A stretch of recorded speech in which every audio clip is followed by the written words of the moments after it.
Hello everyone, good morning. My name is Dhavya Pallavi and our today's Viva topic is multi-threading. We will discuss some basic points in multi-threading. Firstly, we will discuss what is meant by thread, what is the thread scheduler or thread life cycle, then multi-threading, how we use the multi-threading in our program, then some multi-threading methods in our which we use the program. And then firstly, we will discuss the what is meant by thread. So thread is the smallest unit of process. It is called as thread. Thread is independent because it does not suppose if one thread gives the error, it does not affect the another thread. That's why thread is independent. And what is meant by multi-threading? So multi-threading is a process which is executing the multiple threads simultaneously. That's why we use the multi-threading in our program. Multi-threading is most of use. It is used to achieve the multitasking, and most of we use the multi-threading in animation or games.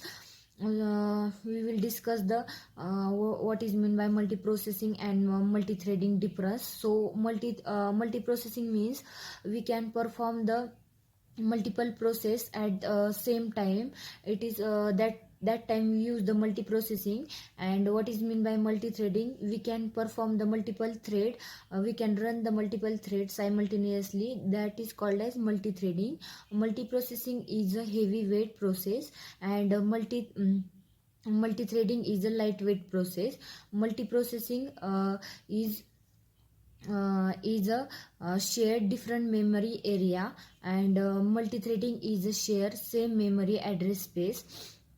Then what is a time scheduler in our program? So time scheduler means thread scheduler in our program, and how it works. So thread scheduler works when multiple thread comes to the at a time, and go for the ready for the execution. That time thread scheduler decide which thread going to wait state and which thread going to the execute state or running state. Thread scheduler decide their priority, which thread is stop or which thread is executed. If our thread having a mean priority, they and if another thread having max priority, so thread scheduler firstly give the opportunity to the max priority thread to go and execute. That is the most important use of thread scheduler. And some then what is some basic methods in present in the multi-threading. So firstly, we discuss what is the daemon thread. The daemon thread also present in the multi-threading. So daemon thread is used to provide services to the user and support to the user. Then whenever our whenever JVM stop their execution, that time daemon thread is called. Daemon thread having lowest priority in our program, or then thread having some priority, we can assign the priority to the specific thread between 1 to 10. 1 is the mean priority of thread, and 10 is the max priority of thread. And by default priority thread is 5. Then join method is also present in the multi-threading. Suppose join method is used to stop executing the current thread, stop the executing current thread, and give opportunity to another thread to go and execute. It is use of join method.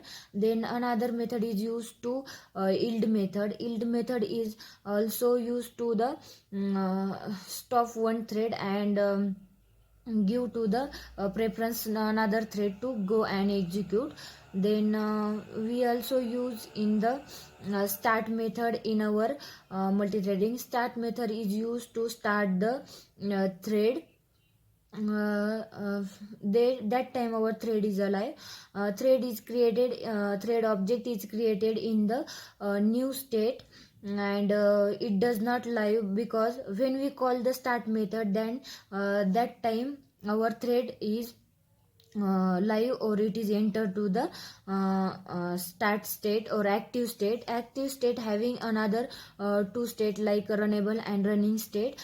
Runnable state, there are many thread, it is ready for execution, that there are all thread present in the runnable state.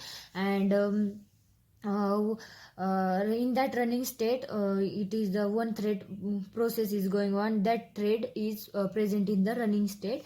Whenever we use some sleep method at any thread, that time though this thread going to the block state or wait state.